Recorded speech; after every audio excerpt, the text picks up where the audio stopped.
بسم اللہ الرحمن الرحیم۔ رزق حلال میں سے رضائے الہی کی خاطر غریبوں، ضرورت مندوں، مسکینوں اور نیکی کے کاموں میں خرچ کرنا سخاوت ہے۔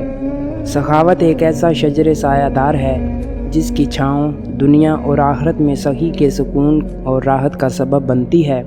سخاوت کا متضاد بخل ہے۔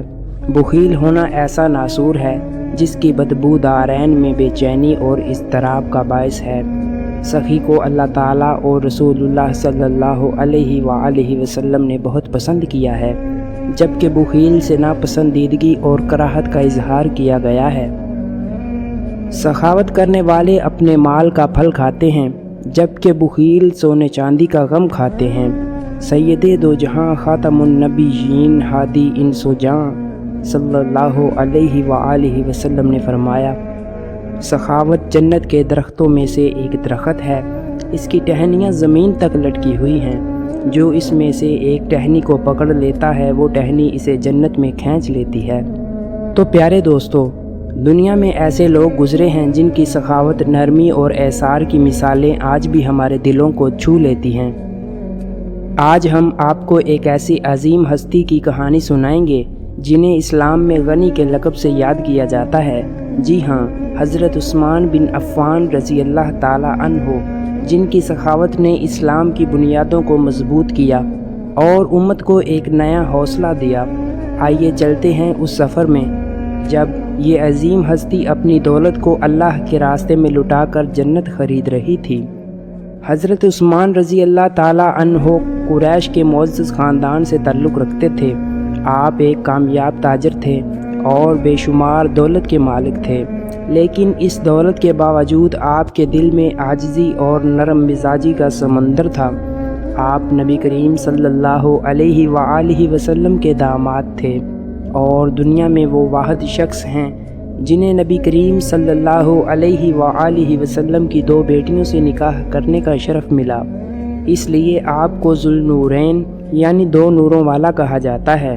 تو پیارے دوستو، دولت بہت لوگوں کے پاس ہوتی ہے، مگر دل کی سخاوت ہر کسی کے پاس نہیں ہوتی۔ حضرت عثمان رضی اللہ تعالیٰ عنہ کی سخاوت نے انہیں دنیا اور آخرت دونوں میں ممتاز بنا دیا۔ مدینہ منورہ میں ایک کنواں تھا۔ یہ کنواں ایک یہودی کے پاس تھا جو لوگوں کو پانی فروخت کرتا۔ مسلمان سخت پریشانی میں تھے کیونکہ پانی زندگی کی سب سے بڑی ضرورت ہے۔ حضرت عثمان غنی رضی اللہ تعالیٰ عنہ کو جب یہ حال معلوم ہوا تو آپ سیدھا اس یہودی کے پاس گئے اور کنواں خریدنے کی پیشکش کی، لیکن یہودی نے کہا، یہ میرا سب سے بڑا ذریعہ آمدنی ہے، میں اسے کیسے بیچ سکتا ہوں؟ حضرت عثمان غنی رضی اللہ تعالیٰ عنہ نے صبر سے کہا، آدھا حصہ بیچ دو، ایک دن تم پانی بیچو گے اور ایک دن میں مسلمانوں کو پانی مفت پلاؤں گا۔ یہودی مان گیا، مگر جلد ہی نقصان ہونے لگا کیونکہ لوگ حضرت عثمان غنی رضی اللہ تعالیٰ عنہ کے دن مفت پانی لے جاتے۔ آخر کار اس یہودی نے کنواں پورا حضرت عثمان غنی رضی اللہ تعالیٰ عنہ کو بیچ دیا۔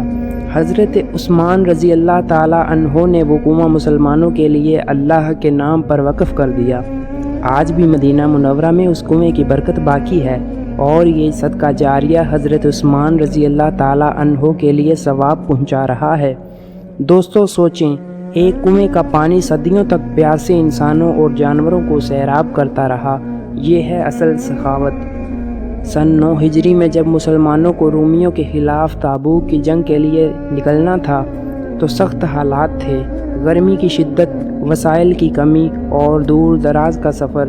نبی کریم صلی اللہ علیہ وآلہ وسلم نے لوگوں کو اللہ کی راہ میں مال خرچ کرنے کی ترغیب دی۔ حضرت عثمان غنی رضی اللہ تعالیٰ عنہ کھڑے ہوئے اور کہا، یا رسول اللہ، میں 300 اونٹ سامان سمیت اللہ کے راستے میں پیش کرتا ہوں۔ پھر فرمایا، 50 گھوڑے بھی میری طرف سے حاضر ہیں، اور پھر سونے چاندی کے ڈھیر نبی کریم صلی اللہ علیہ وآلہ وسلم کے قدموں میں رکھ دیے۔ نبی کریم صلی اللہ علیہ وآلہ وسلم یہ دیکھ کر خوش ہوئے اور فرمایا، آج کے بعد عثمان جو بھی کرے اس پر کوئی گرفت نہیں۔ یعنی حضرت عثمان غنی رضی اللہ تعالیٰ عنہ نے اللہ اور اس کے رسول سے جنت کا پروانہ حاصل کر لیا۔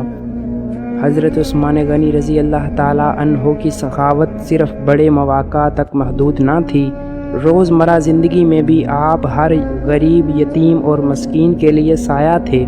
ایک مرتبہ ایک قافلہ آیا جس میں مدینہ کی ضرورت کا تمام غلہ موجود تھا۔